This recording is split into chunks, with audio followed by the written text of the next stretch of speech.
Bismillahirrahmanirrahim. Assalamualaikum warahmatullahi wabarakatuh. Masih bersama dengan Bunda Yuli. Kita akan belajar IPA dengan konsep klasifikasi makhluk hidup part 2. Adapun kompetensi dasar yang ingin kita capai yaitu mengklasifikasikan makhluk hidup dan benda berdasarkan karakteristik yang diamati, menyajikan hasil pengklasifikasian makhluk hidup dan benda di lingkungan sekitar berdasar karakteristik yang diamati.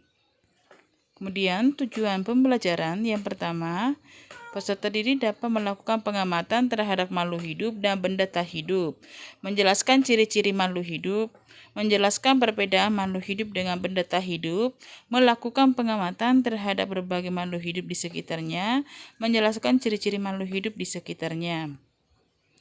Membedakan makhluk hidup dan tak hidup. Manusia, hewan, dan tumbuhan merupakan kelompok makhluk hidup. Antara makhluk hidup dengan benda tak hidup atau benda mati dibedakan dengan adanya gejala kehidupan. Makhluk hidup menunjukkan adanya ciri-ciri atau gejala-gejala kehidupan, sedangkan benda mati tidak menunjukkan gejala-gejala kehidupan.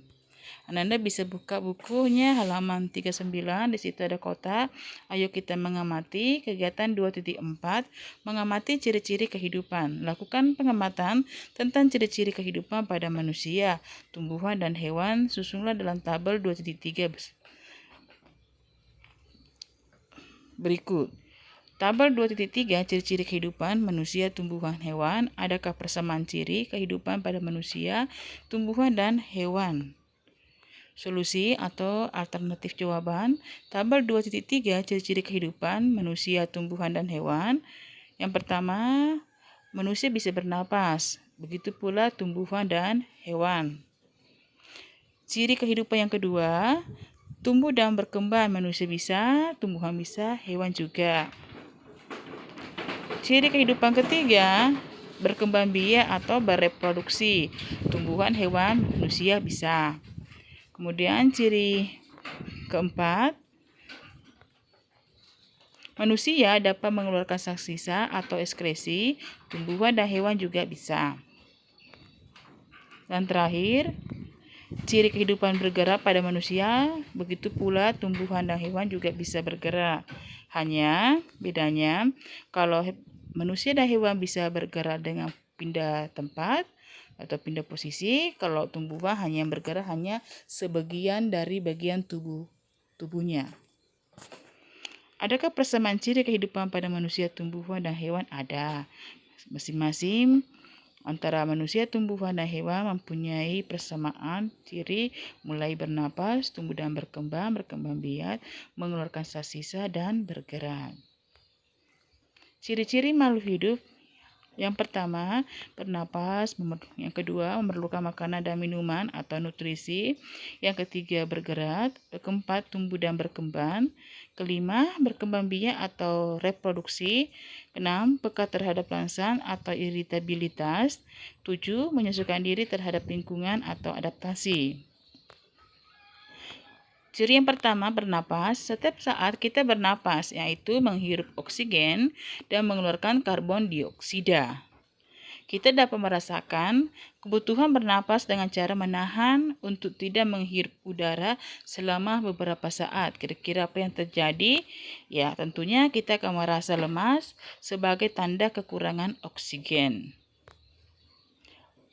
Ciri berikutnya, memerlukan makanan dan minuman. Untuk beraktivitas, setiap makhluk hidup memerlukan energi. Dari manakah energi tersebut diperoleh? Ya, untuk memperoleh energi tersebut, makhluk hidup memerlukan makanan dan minuman. Ini gambar kambing makan rumput, manusia juga makan nasi. Kemudian bergerak. Kamu dapat berjalan, berlari, berenang, dan menggerakkan tangan. Itu merupakan ciri bergerak. Tubuhmu dapat melakukan aktivitas karena memiliki sistem gerak.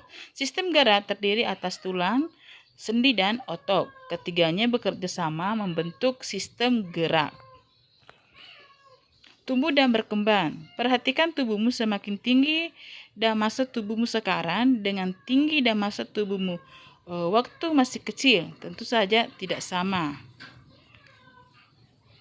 Tinggi dan massa tubuhmu akan bertambah seiring bertambahnya usia. Proses inilah yang disebut dengan tumbuh.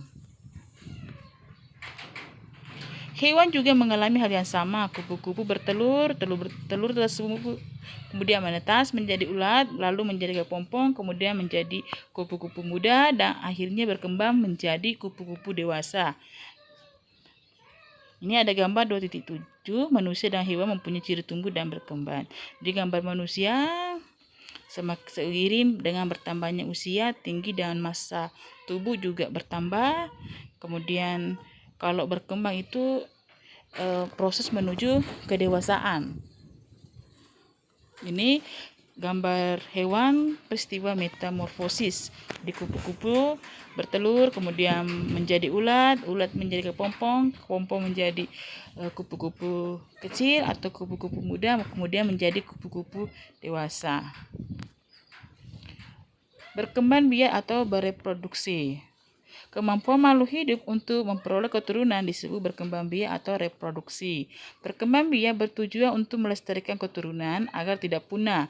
Sebagai contoh, kamu lahir dari ayah dan ibu. Ayah dan ibumu masing-masing juga mempunyai orang tua yang sering kita panggil kakek dan nenek dan seterusnya. Peka terhadap rangsangan, istilahnya iritabilitas. Bagaimana reaksi kamu jika tiba-tiba ada sorot lampu yang sangat terang masuk ke mata?